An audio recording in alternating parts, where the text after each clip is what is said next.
తిరుపతిలోని శ్రీ వెంకటేశ్వర పశువైద్య విశ్వవిద్యాలయంలో చిరుత సంచారం కలకలం రేపింది. యూనివర్సిటీ పరిసరాల్లో చిరుత తిరుగుతున్నట్లు గమనించిన సిబ్బంది, స్థానికులు అటవీశాఖ అధికారులకు సమాచారం అందించారు. దీంతో అప్రమత్తమైన అటవీశాఖ అధికారులు చిరుతను పట్టుకోవడానికి ముమ్మర ప్రయత్నాలు చేశారు.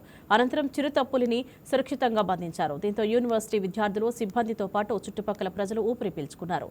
పట్టుబడిన చిరుతను అధికారులు వెంటనే ఎస్వీ జూ పార్కు తరలించారు. ప్రస్తుతం జూ పార్కులో అటవీశాఖ సంరక్షణలో ఉన్న చిరుతకు వైద్యులు అన్ని రకాల పరీక్షలు నిర్వహిస్తున్నారు.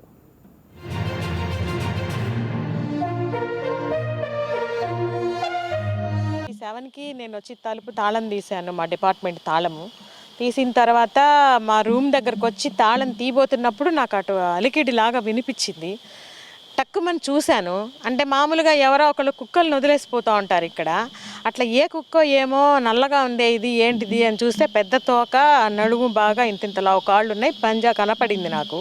బట్ పులిలాగా ఉందని చెప్పి ఇంకా వెనక్కి పరిగెత్తుకుంటూ ముందరికి వెళ్ళిపోయి అక్కడ పెట్టాను. ఈలోపు మా సార్ వస్తూ ఉన్నారు ఫోన్ చేద్దాం అనుకునే లోపు. ఆయన ఇంకా ఫోన్ చేశారు. ఇంకా ఒక్కొక్కళ్ళు వచ్చారు. దాన్ని చూసేటప్పటికి ఇంకా నేను పరిగెత్తాను. అదే అండి జరిగింది మార్నింగ్. అంటే మేడం, అంటే నిన్న సండే కదా? నిన్న సండే ఎవరు లేరు. నిన్న పొద్దుట కూడా మాకు అక్కడ పౌల్ట్రీ దగ్గర కనిపించిందంట. అది మేడం వాళ్ళు చూసారంట. పౌల్ట్రీ దగ్గర కనిపించింది. తర్వాత ఇక్కడ అనిమల్ న్యూట్రిషన్ డిపార్ట్మెంట్ ఇక్కడ ఎదురుగుండా అనమాట, మాకు డిపార్ట్మెంట్కి ఎదురుగుండా ఉంటుంది అది. అక్కడ కనిపించింది 11 అన్నారు.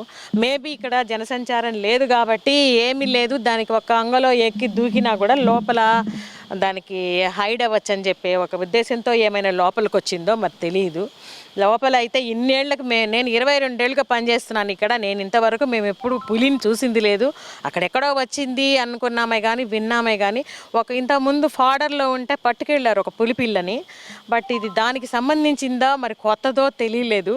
అందువల్లే అది దానికి రూట్ తెలియక ఏమైనా లోపలికి వచ్చిందో, మరి ఇంకేదైనా కుక్క అలాంటిది ఏదైనా ఎతుక్కుంటూ వచ్చిందో తెలియదు. మొత్తానికి మేము తలుపు లాక్ అంతా పకడ్బందీగా లాక్ చేసిన దాని లోపల చూసాం మేము. అది పైనుంచి దూకడం కానీ అదంతా ఏమి చూడలేదు కాబట్టి అది ఎలా వచ్చిందో మాకు తెలియదు. నేను పొద్దున 8:57కి నేను దాన్ని చూశానండి.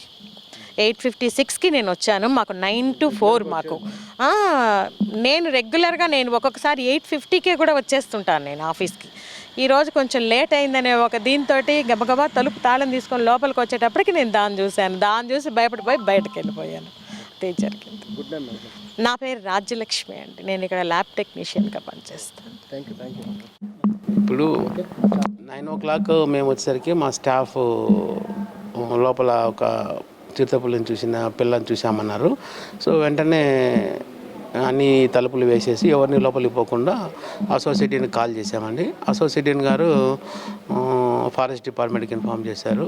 ఫారెస్ట్ డిపార్ట్మెంట్ స్టాఫ్ కూడా ఇమీడియట్గా వచ్చేసి ఒక రూమ్లోకి సెటిల్ అయినటువంటి దాన్ని జూ అథారిటీస్ వాళ్ళ హెల్ప్తో దాన్ని క్యాప్చర్ చేసి జూకి అయితే తీసుకెళ్ళినట్టు చెప్పారండి. అంతవరకు అది నైట్ తెలియదండి. మార్నింగ్ మా స్టాఫ్ తలుపులు తీసే లోపల మాది బిగ్ బ్లాక్ కాబట్టి బయట కారిడార్స్లో అక్కడ చూసింది.